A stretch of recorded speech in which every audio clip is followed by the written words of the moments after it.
This is the Xbox Series X. It is real and I have it in my hands right now. Don't believe me? Well, let me show you. So first of all, Microsoft were very kind to invite us out for a very early look at the Series X. Now keep in mind that this is not final hardware. I mean, this won't be shipping until almost the end of the year. However, it is definitely going to be our best look at what the next generation of console experience can really provide. In this video, not only am I giving you a sneak peek at what's inside the Series X, but on top of that we have gameplay and pretty much every spec you might want to know. So today is a very good day because I can actually walk you through exactly what is inside the Xbox Series X. So to start with, we have to look at the main board, or specifically the dual main boards. Because of the unique design of the Series X, it actually has a very unusual cooling system. One of the things I'm most excited about is just how powerful the SoC inside the Series X is. So there's a lot to talk about here, but first I want to go over the actual CPU spec. So keep in mind, this is an SoC that has not only the CPU and the GPU on board, and yet they're able to fit 8 Zen 2 cores that can clock all the way up to 3.8 gigahertz. And that's not some kind of like boost speed. It can run at 3.8 gigahertz sustained pretty much forever. And you have a couple of options if you're a developer with this guy. So if you want multi-threading, you actually have to drop from 3.8 to 3.6 gigahertz. But a lot of developers are probably going to be fine with 8 very fast cores on board. Now, when it actually comes to games, 7 of those cores are available to a game, and 1 is reserved for like Windows and the OS in the background. But that's a lot of power, especially considering that most of this chip is actually graphics. They just threw in 8 cores because it's much better than the previous generation. And by much better, I mean like 4 times better. On top of that, we have some seriously powerful graphics. So on board, we have twice the graphics horsepower of the Xbox One X, which I would just keep in mind only came out a couple years ago, or like 2.5 years ago at this point. And beyond that, we also have 8 times the graphics horsepower of the original Xbox One. And there are a couple of really interesting things here. So first of all, this is taking advantage of AMD's brand new RDNA 2.0 architecture, which is not even out on the PC yet. And there's a lot that comes with that, and there are also some customizations that Microsoft has done specifically for the Series X. So for example, there is not only ray tracing built in, but also there's like some specific hardware and audio engines that have been built into the chip. But the GPU itself is massive. We're looking at 52 CUs running at 1825 megahertz. Now, if you're not a speeds and feeds kind of person, that might not mean anything, but this is an incredibly huge graphics card, or GPU, I suppose, and it is running at very, very high clocks. So with the Series X dev kit here, the first game I'm going to try is Minecraft. Now, this is no ordinary version of Minecraft. This is, to be fair, a very early technical demo, but this is incorporating ray tracing. So you can see, standard lighting, looks like Minecraft as you expect. However, if I turn it on, the game is completely transformed. I mean, can you see the difference here? That's crazy. You can even see how the lava is like reflecting on the actual material of the rails. Oh, this is a really squeaky chair. How annoying is that when I shouldn't get up, huh? Not only is the lighting completely transformed, but you actually can see some real depth in the world that obviously when you have ray tracing off, it's fine. It's sort of very brightly lit as you're expecting with Minecraft. When you turn it on, it makes a huge difference. I mean, just look at the way that the torch is naturally reflecting. And you actually can see how there's real texture and there's real depth in the gold. And if you look on this side, you can see the diamond here.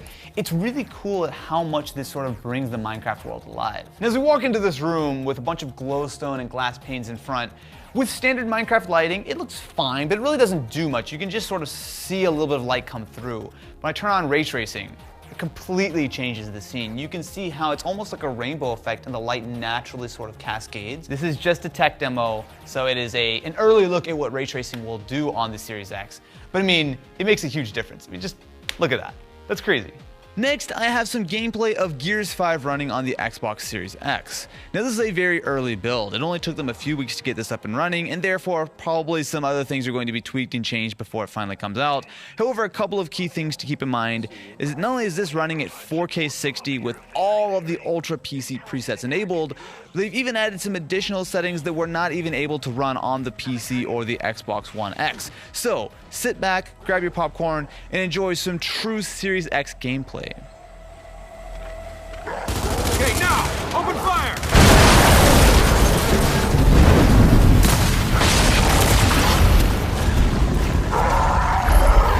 Now, we got next! Close the fray! Close it up!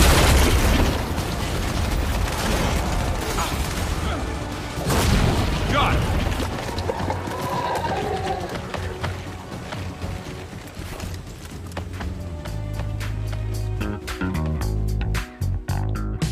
Feeding the SoC is a full 16 gigabytes of GDDR6 memory, which you actually can see is arranged around the chip like this.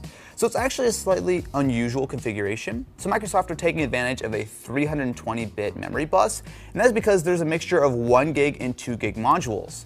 Now, as the end user, you're probably not going to notice any of this, but as a developer, you actually have 2 classes of memory available.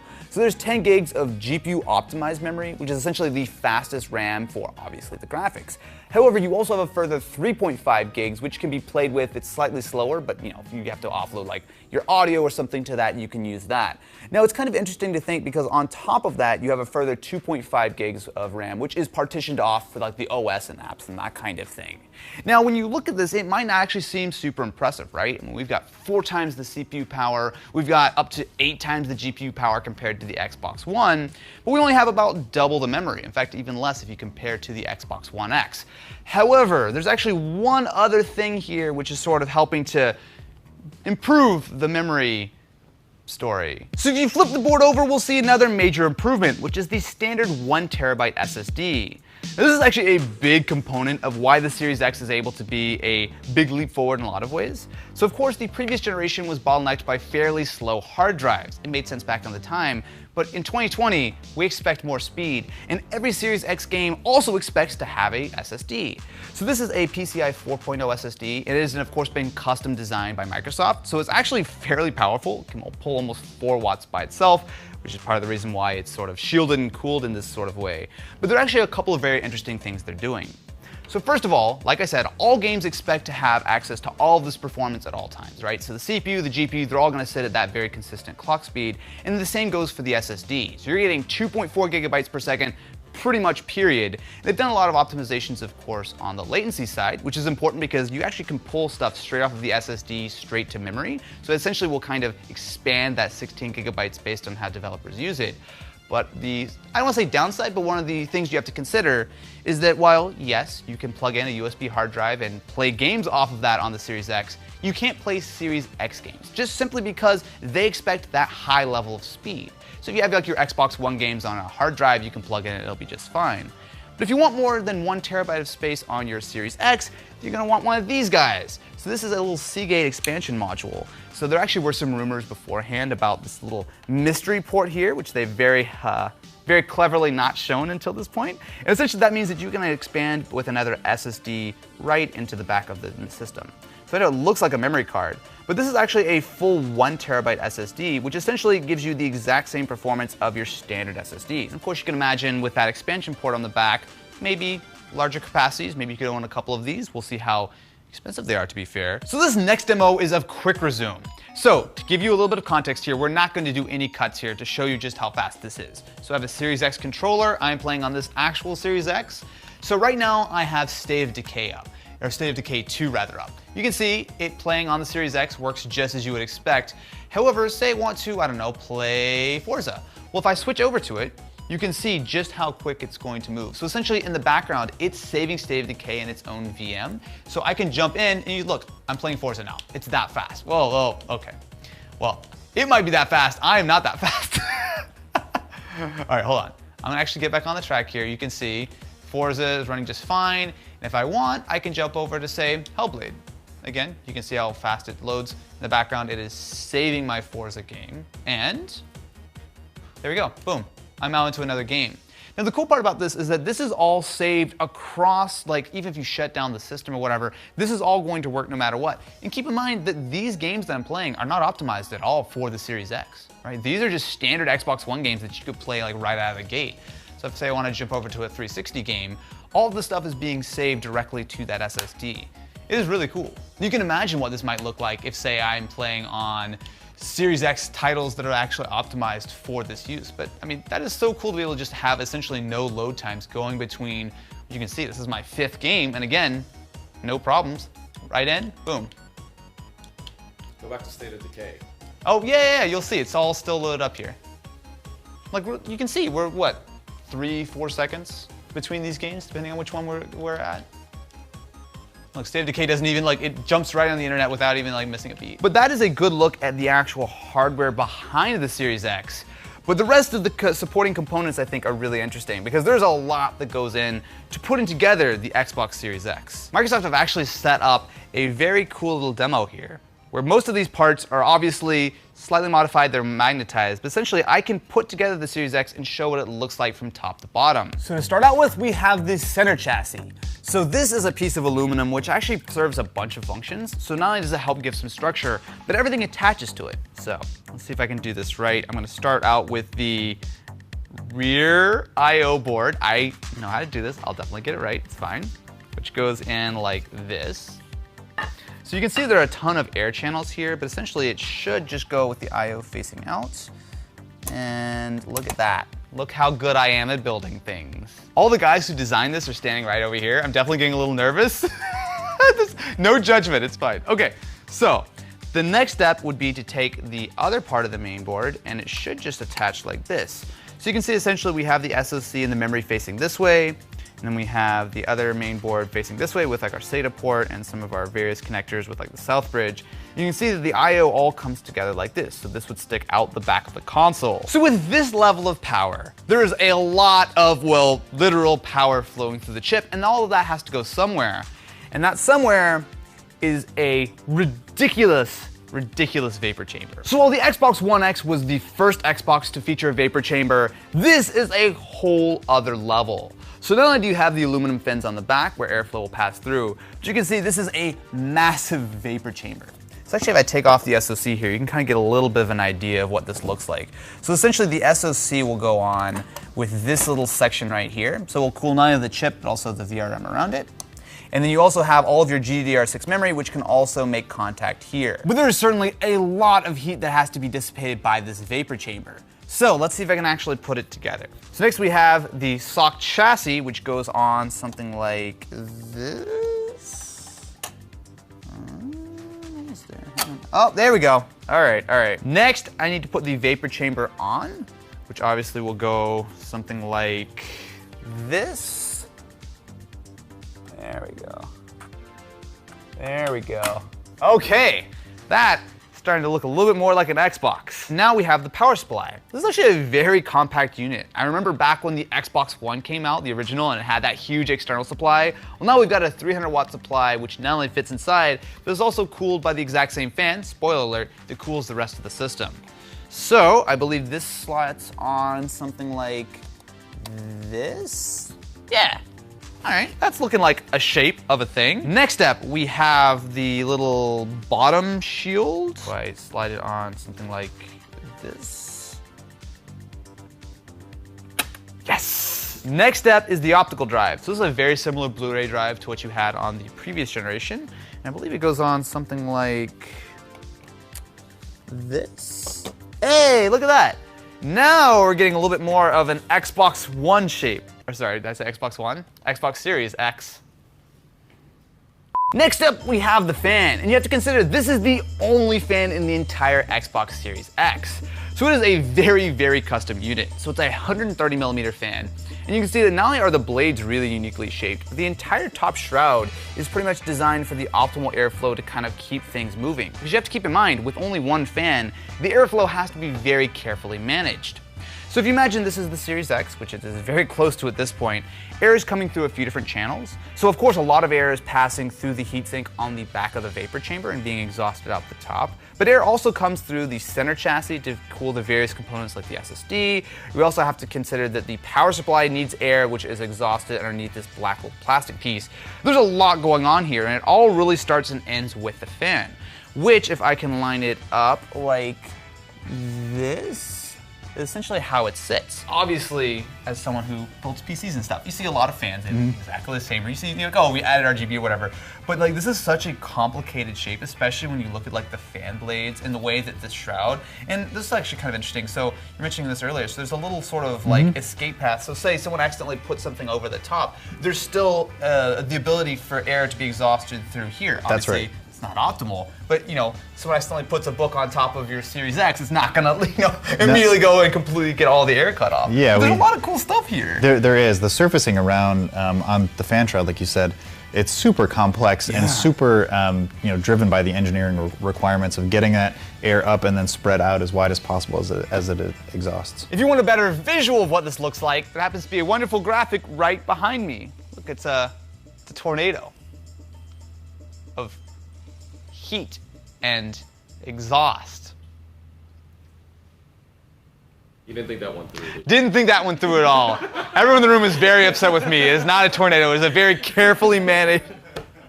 Also, if you look up close, which you probably never will because no one should ever open up your Series X. I mean, I guess technically you could, but you shouldn't. Inside, there are actually a couple of really interesting Easter eggs. So first of all, a lot of the components are individually labeled. So you can see this is number 1, the center chassis. We have the optical disk drive. There are actually a total of 7 of these things. But my favorite is if you look on the very top of this fan, you'll see a tiny little Master Chief. No one's ever gonna see this, but it is very, very cool that these guys have spent so much time sort of optimizing this layout.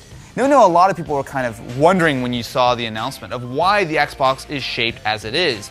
But as we put it all together, you can see that there's actually a lot of very clever engineering that went into putting this together. I almost have the Series X complete. The next step is just to put it all in the chassis, which I'm sure I will get first try, no problem.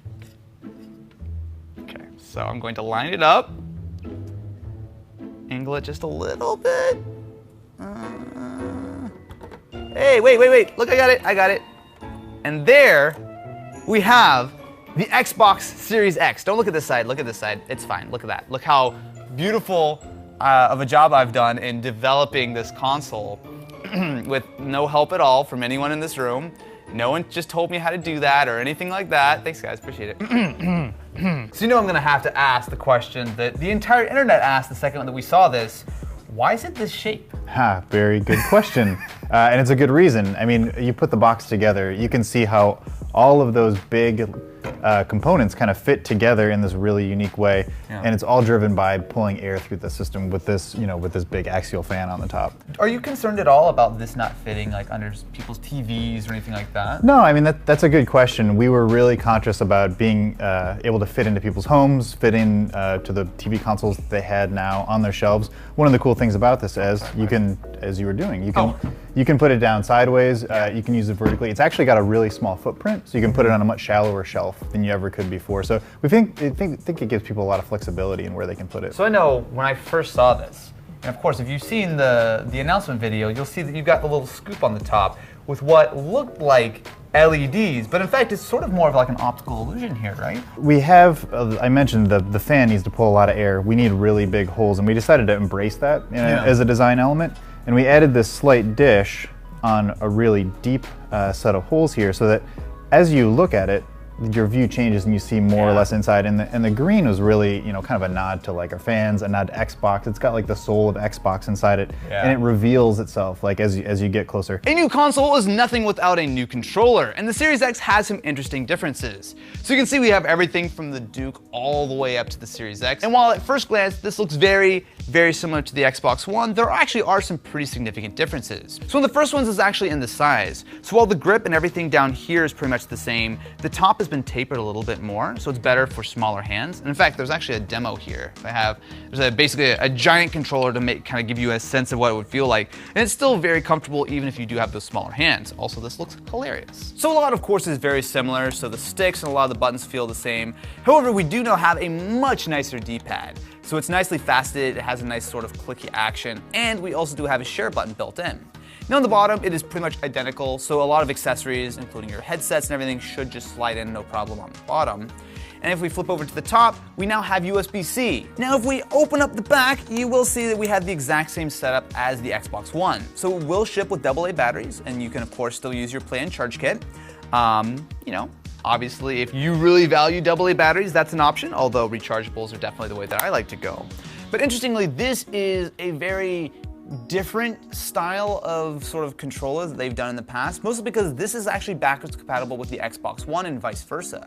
So obviously there are some improvements here at its sort of core fundamentals. This is not wildly different than the Xbox One, which means that if you want to take your current Xbox One controller and move it over to the Series X, or even take a Series X controller and play it on Xbox One, you can absolutely do that. Now, it still doesn't take advantage of the Xbox wireless radio, and they've actually done a lot of work to improve the latency so that the controller will sort of update the console more often.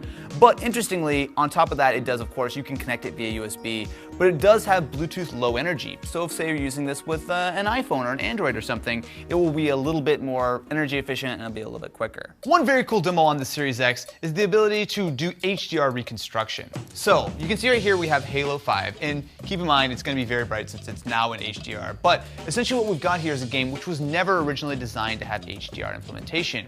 However, using some very clever trickery, you can see on this display, everything in the orange and you see anything in the reds and the whites, that's actually full HDR color space, which was not originally designed into the game. To me, I can't believe, like, just looking at this, yeah, you can see like how bright it gets over here for a game that was never designed for it. And the cool thing is this actually works for more than just like an Xbox One game that never had HDR. We got a demo earlier of an original Xbox game, Fusion Frenzy, clearly never designed with HDR in mind, and it still looks great. Maybe not quite as good as Halo, but you know. So I have the exact same level loaded up on both of these Series X dev kits. So you can see on this we have the full HDR reconstruction where especially you get a lot of brightness here, and this is a heat map. So essentially all this is doing is just showing us based on the color where we're really getting that extra brightness and that extra range that of course was never designed. So you can see with the fire, you can see with this over here, and if I try to throw a grenade at the same time, you can see, yeah, that's actually, let me do that again, that's cool. It's so bright. Like, realistically, if this just was the way I played the game, I don't think I would ever realize this wasn't something that the developer had intended, right? This is something that can be added, and this can be added with essentially no impact to performance. What is this called? We know obviously it's the Xbox Series X, but you know, we've had the Xbox, we had the 360, we had the One. What is this generation called? This generation is just called Xbox, and this specific console is the Xbox Series X. Okay, gotcha. So fourth generation Xboxes are just the Xbox. Exactly. Okay. Absolutely. We want people to be able to just go in and say, I want the latest Xbox. So that's why we named it Xbox. You've been working on this for how long now? Xbox Series X development started in 2016, so we've been working on it for 4 years. One X. Absolutely. I'm assuming it's got to be nice to finally show off your baby. That's why we're so excited to have you here, is to actually be able to start sharing more details about what the team's been working on for the last 4 years. Look, I've got to give you props. I did not realize, first of all, it's kind of crazy to me that you guys are being this upfront and open about a console, what, 6 months or whatever before launch. But on top of that, you've shown us so much stuff and we get to show so much in the video. Why are you guys being so open about this ahead of time? Aren't you afraid that people are gonna be like, oh, time to steal some notes or whatever? Or do you, what's the thought behind that? Honestly, we're just really proud with what we've actually built. You know, we've been working on this for so long, and it's finally great to just start sharing more details. And as we get closer to launch, we're really focused on showing what the platform can actually do and the awesome games you'll be able to play. You do consider this to be a new generation though, right? It's definitely... Yeah, like the technology inside of this generation is so transformative, and the kinds of gaming experiences you're going to be able to experience are just so fundamentally different, and it's really unlocked by all the power that we put in the box. Thank you very much for watching. If you enjoyed, make sure to subscribe to the channel because there's going to be a whole lot more on the Series X coming soon.